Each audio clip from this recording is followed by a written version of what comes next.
Good morning students. आज हम कुछ न्यूमेरिकल प्रॉब्लम करेंगे जो लास्ट टाइम हमने specific conductance conductivity molar conductivity student conductivity जो डिस्कस किया उसी के बेस पर न्यूमेरिकल्स करेंगे। फर्स्ट न्यूमेरिकल है specific conductance of n by 50 KCl solution at 298 Kelvin is 0.002765 ohm inverse centimeter inverse. Means copper is given to you. The resistance offered by this solution is 100 ohm. Find the cell constant. Cell constant निकालना है। तो आपको जो formula दिया गया था that is kappa is equal to G into G star. G is the conductance and this is the cell constant and G is equal to 1 by R, then G star 1 by R, then G star is equal to kappa into R. Kappa is given to you, that is 0.002765 and resistance is 100 ohm. We multiply this one and we get the answer, that is 0.2765 centimeter inverse. Units mention करनी जरूरी है, और mark deduct होता है otherwise. Next numerical is the resistance offered by the column और 0.05 mm sodium hydroxide solution of diameter, जो बीच में solution है of diameter is 1.0 centimetre and the length is 50 centimeter. Distance between the two electrodes is 50 centimeter. और जो surface area of the electrode is that is 1.0 centimeter. Resistance दे दिया गया, find out resistivity, conductivity and molar conductivity. तो conductivity तब निकलेगा जब cell constant पता होगा। डायमीटर दिया तो हमने रेडियस निकाल लिया, 2 से डिवाइड कर दिया, यहां से एरिया निकल जाएगा pi r square 0.786 centimetre. Now the formula is cell constant G star is equal to L by T। L कितना है 50 सेंटीमीटर, ये हमने कैलकुलेट कर लिया, ये वैल्यू आपकी सेल कांस्टेंट की आ गई। अब हमें निकालना क्या है, कंडक्टिविटी पहले निकालते हैं क्योंकि कॉपर का formula G into G star वही लिखा है and G star is G is equal to 1 by R, G star by R। तो G स्टार आपके पास है 50 by 0.786 और रेजिस्टेंस आपको दे दिया गया, और यहीं से इसको सॉल्व करके हमें जो आंसर लेना है, तो मैंने क्या किया है यहाँ पे 50, तो यहाँ पे 10 आ जाएगा,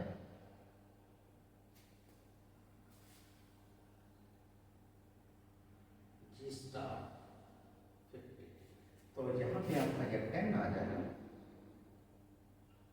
दैट इज 0.000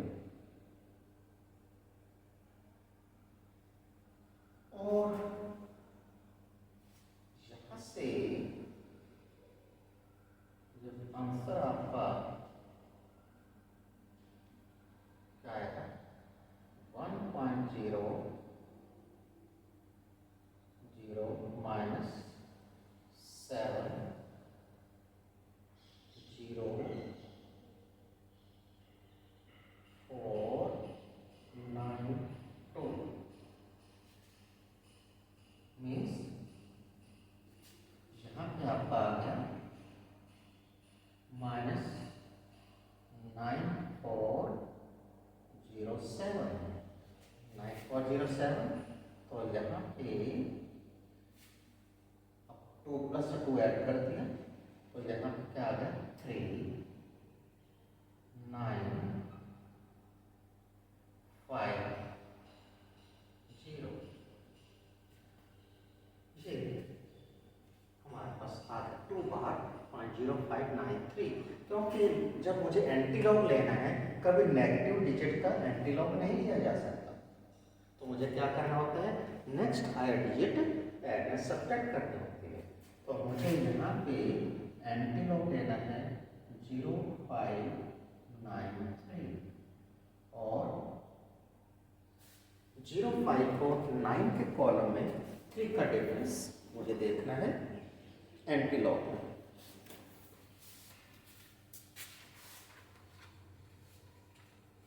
05 को 9 के कॉलम में 3 का डिफरेंस 1147, तो ये आ गया 1.147।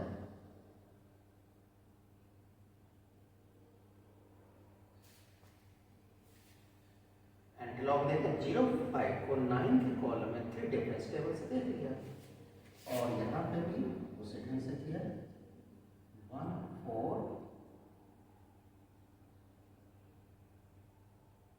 अब ये तो आपको क्या मिला, कंडक्टिविटी मिली, तो resistivity is reciprocal of the, तो ये आ जाए।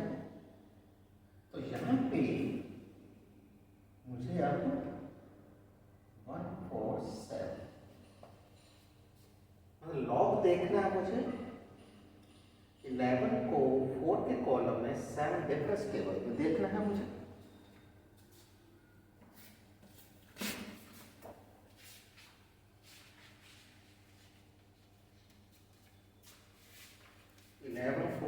के कॉलम में और 7 डिफरेंस टेबल से 7 डिफरेंस टेबल 27,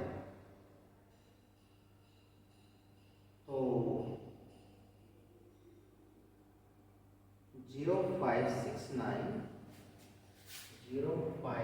0569 में 27 ऐड कर दिया, तो यहाँ पे आ गया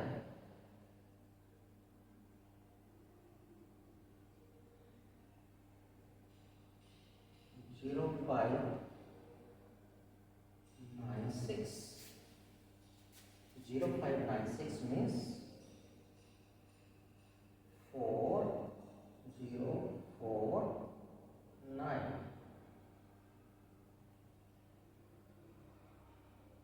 9404, और यहाँ पे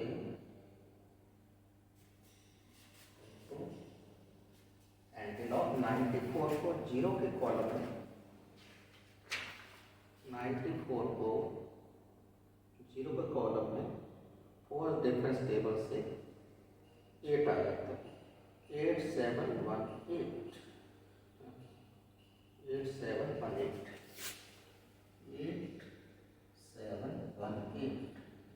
means 87.18 याद है। तो इस ढंग से यहाँ पे करेक्शन आ गई, दैट इज 1147 1147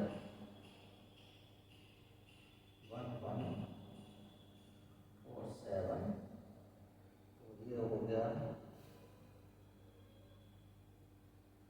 14, और यहाँ पे 9 2। मैं रिपीट कर रहा हूँ, इसको लॉन्ग देखनी पड़ेगी। पहले हमने क्या निकाला, सेल कांस्टेंट निकाल लिया, ये एल की वैल्यू दे रखी है, ए की वैल्यू हमने ले ली। इसके बाद कॉपर इसको तो जी इंटू जी स्टार, एंड जी इसको तो 1/r, ji star by are. तो जी स्टार की वैल्यू क्या है 50.786, और रेजिस्टेंस हमें दे रखा है इस पर। तो जब मैं इसको 5 से काटूंगा, यहाँ 10 आएगा और यहाँ पे 1.11 आ गया। तो इसको क्योंकि कैलकुलेशन लेंथी है, तो मैंने इसको लॉग टेबल से किया, दोनों तरफ दे दिया। लॉग के equal log of 10 minus log of 786, तो तो 10⁻³ इसको मल्टीप्लाई कर दिया 1000 से, तो 786 माइनस लॉग ऑफ 1.11। 10 क्या होगा 1.00। इस केस में कैरेक्टरिस्टिक कितनी है 2.78 को 6 कॉलम लॉग टेबल से देखेंगे तो ये आएगा। इसमें कैरेक्टरिस्टिक क्या है 0, डेसिमल्स पहले एक ही डिजिट है। 11 को 1 के कॉलम में देखते हैं तो ये आएगा। ये दोनों नेगेटिव टर्म में से इनको ऐड कर दिया, तो जब मैं इनको टोटल नेट देखूंगा तो मुझे क्या वैल्यू आएगी नेगेटिव आएगी, क्योंकि नेगेटिव वैल्यू पाया है। और एंटीलॉग कभी भी नेगेटिव डिजिट का नहीं देखा जाता, तो क्या करना पड़ेगा नेक्स्ट 5 डिजिट ऐड या सब्सट्रैक्ट करने पड़ेगा। तो इसको तो मैंने क्या कर लिख दिया 2 बार, और इसमें से सब्ट्रैक्ट करके मुझे ये वैल्यू आ गई 50593। यानी कि आपका हो गया log A is equal to this one, then K is equal to anti-log of 2 बार 50593। तो 2 बार का मतलब 10 की पावर -2, क्योंकि एंटी-लॉग हमेशा डेसिमल के बाद का देखते हैं। तो 0, 5 और 9 के कॉलम में 3 का डिफरेंस देखेंगे तो वहां पे आएगा 1147, एक डिजिट छोड़ करके डेसिमल लाना है, तो ये आंसर है। तो कंडक्टिविटी पता चल गई, conductivity is reciprocal of resistivity, तो ये हमने कर दिया। तो 10 - 2 ऊपर आ गया 10। फिर ये कैलकुलेशन इसको मैं लॉग टेबल से सॉल्व किया। लॉग 10⁻² इज 2.00 और इसके कैरेक्टर्स 0। 11 को 4 के कॉलम में 7 डिफरेंस टेबल से दिया है, और यहाँ से सॉल्व करके हमें ये पता चल गया। अब ये वैल्यू पॉजिटिव है, मुझे कुछ ऐड सब्ट्रैक्ट नहीं करना है, तो rho is equal to antilog of this one. तो एंटी-लॉग किसका देखता है डेसिमल के बाद का, 94 को 0 के कॉलम में 4 डिफरेंस टेबल से देखना है, वो आएगी 8718, एक डेसिमल से काट दिया। तो डेसिमल से पहले वाले का क्या करेंगे 10⁻1, अगर 1 बार होता 10⁻−1 होता, यानी कि क्या आ गया 87.18। यूनिट उल्टे हो गए, ओम इनवर्स सेंटीमीटर के बजाय ओम सेंटीमीटर हो गया। और दो चीजें कैलकुलेट कर ली, कंडक्टिविटी भी और रेजिस्टिविटी भी, और क्या रह गया मोलर कंडक्टिविटी। मोलर कंडक्टिविटी कैसे आएगी lambda times copper into 1000/c। तो कॉपर हमारे पास आया हुआ है 1.147 × -2, 1000 ये आ गया, और कंसंट्रेशन कितनी है 0.05।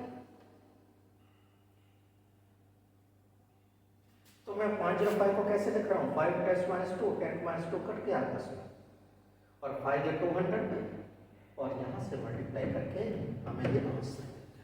इस ढंग से तीनों पार्ट्स का आंसर आपको मिल गया। नेक्स्ट न्यूमेरिकल देखते हैं। Next numerical resistance of conductive cell filled with 0.1 mole per liter KCl solution is this one। इस कंसंट्रेशन सॉल्यूशन का रेजिस्टेंस दिया है, और एक और सॉल्यूशन लिया गया है 0.02 मोल पर लीटर के, उसका रेजिस्टेंस है। नेचुरली कंसंट्रेशन डिफरेंट है, भले इलेक्ट्रोलाइट सेम है, रेजिस्टेंस डिफरेंट हो जाए। Then calculate conductivity and molar conductivity 0.02। इसकी कंडक्टिविटी और मोलर कंडक्टिविटी बतानी है, जबकि कंडक्टिविटी दी किसकी है KCl सॉल्यूशन के लिए 0.01 वाले, इसकी कंडक्टिविटी दे रखी है, और हमें कंडक्टिविटी इसकी चाहिए। इसकी कंडक्टिविटी दे रखी है और इसकी कंडक्टिविटी कैलकुलेट करनी है। तो मैंने क्या लिखा 1.1 m KCl solution kappa is equal to G into G star is equal to 0 star for R, then G star equal to kappa into R। तो kappa दे रखा है 1.29, लेकिन साइड पर मीटर है, तो मैंने उसको क्या किया मीटर पर सेंटीमीटर बदल दिया, तो क्या हुआ 10⁻²। और रेजिस्टेंस कितना है, रेजिस्टेंस इसका दे रखा है 100 ओम, तो ये आपस में कट के तो क्या आंसर आ गया 1.29 सेंटीमीटर इनवर्स। ये किसकी वैल्यू आई सेल कांस्टेंट की, सेल कांस्टेंट की वैल्यू। और आपको बताया कि सॉल्यूशन के बदलने से कभी सेल कांस्टेंट नहीं बदलता। अगर कंडक्टिविटी सेम है तो distance between the electrode same रहेगा, surface area same. L by E से। अब for 0.02 MkCl solution वही formula G star by R, और G स्टार तो जो सा यहाँ निकाला है वही यूज होगा, और इसके रेजिस्टेंस कितना है 520, ये 520 पर, और इसको जब मैंने सोल्व किया तो वैल्यू आ गई 0.00248 यूनिट्स हो गए साइमन सैंटिन और वर्स। तो हमने क्या कैलकुलेट कर लिया, कंडक्टिविटी। कौन से सॉल्यूशन की, इस वाले सॉल्यूशन की। पहले किसकी देयर की थी, ये 0.01 वाले की, अब 0.02 वाले की कंडक्टिविटी निकाल। अब इसके बाद मोलर कंडक्टिविटी निकाल लेते हैं। कॉपर इनटू 1000%, कॉपर की वैल्यू तो आ गई 0.0248, 1000 कितना 0.02, तो ये कट करके 2 से 0.01, और ये दिस वन 0.01 का मतलब क्या हुआ 10⁻², तो आप कट के क्या हुआ 10⁻³ हुआ, ये 10⁻³ हुआ, ये 10⁻³ हुआ, आपस में कट गया 1000 का 10⁻³, तो क्या आंसर आ गया 124 Simon mole inverse centimetre square. इस ढंग के डिवाइड से 2 मार्क्स 3 मार्क्स इस रेंज में। Next, a cell with m by 50 kCl solution shows resistance this one and specific conductance। मतलब इसका काबू भी पता चल गया, रेजिस्टेंस भी पता चल गया, तो यहाँ से क्या पता चल जाएगा, बिल्कुल इसके तरह सेल कांस्टेंट निकाल लेंगे। वही क्या है, सेल कांस्टेंट निकाल लिया। Now the cell is filled with n by 10 zinc sulfate, जिसका रेजिस्टेंस ये है। Find the cell constant, cell constant हमने निकाल लिया, एंड मोलर कंडक्टिविटी, ये बड़ा अजीब हो गया, दी हमें नॉर्मेलिटी है और मोलर कंडक्टिविटी हमारे से पूछ रहा है।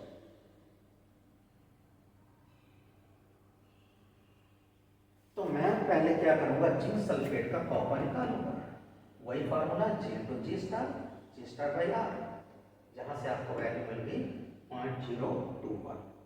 सेल कांस्टेंट तो पहले आ चुका था 1.1, और रेजिस्टेंस इसने दे दिया है 72.2। अब देखिए नॉर्मेलिटी है और मोलर कंडक्टिविटी निकालनी, और मोलर कंडक्टिविटी में हमें पता है मोलैरिटी रखते हैं, तो मैंने नॉर्मल सॉल्यूशन को मोलैरिटी में बदल दिया। जिंक की वैलेंसी 2 है, इसको मैं 2 से डिवाइड करेंगे तब मोलैरिटी आएगी। m by 10 zinc sulphate equal to m by 20 zinc sulphate. अब यही काम किया, कॉपर की वैल्यू 0.021,000 और मोलैरिटी कितनी होगी 1/20। पहले कन्वर्ट करके रखिए, और यहाँ से आपको आंसर आ गया। कुछ और न्यूमेरिकल करते हैं। Calculate equivalent conductivity of 1H2SO। Molarity दे रखी है और इक्विवेलेंट कंडक्टिविटी निकाल दी। यहाँ पे नॉर्मेलिटी दे रखी थी, मोलर कंडक्टिविटी निकाल दी। तो क्या क्या, लैम्डा इक्विवेलेंट कापा दे रखा है इसने, यहाँ पे कापा निकालना पड़ा 1000/c, नॉर्मेलिटी चाहिए, तो मेरे को क्या दे रखी है मोलैरिटी, तो मोलैरिटी को नॉर्मेलिटी बदलना है। SO4 के ऊपर कितना होता है 2 नेगेटिव, तो क्या हो गया डबल हो गया, तो नॉर्मेलिटी कितनी होगी 2n, और यहां से करके एक छोटा सा कंसेप्ट को क्लियर करना, डायरेक्ट आंसर कैसे लेना है। How is the equivalent conductivity and molar conductivity is related to each other for aluminium sulphate. Aluminium sulphate में मोलर इक्विवेलेंट कंडक्टिविटी के अंदर क्या रिलेशन, तो मैंने इसको तोड़ करके देख लिया, क्या बना, अल्युमिनियम आयन सल्फेट है, कितने अल्युमिनियम 2 into 3 6, 3 into 2 6, यानी कि molar conductivity equal to 6 into equivalent conductivity. और ये तरीका आप यहाँ पे भी लगा सकते थे, आप पहले मोलर कंडक्टिविटी निकाल करके फिर इक्विवेलेंट कंडक्टिविटी में बदल सकते, वही है 2 से रिलेशन होगा, तो lambda m equal to 2 into equivalent conductivity, तो आपको तब भी आ सकता, तब 260 आ गया, 100 260, क्योंकि उस केस में 1 आता है तो 260 आ सकता है, तो बिल्कुल वो वैलिड है। ऐसे कभी कैल्शियम क्लोराइड, मैग्नीशियम सल्फेट का डायरेक्ट भी एक छोटा सा क्वेश्चन 1 मार्क क्वेश्चन कर सकते हैं। इस ढंग से आपने ये सारे बुक के न्यूमेरिकल्स करने हैं, और अगर आपको ये न्यूमेरिकल समझ में आ गए हैं तो इसको लाइक भी करेंगे और शेयर भी।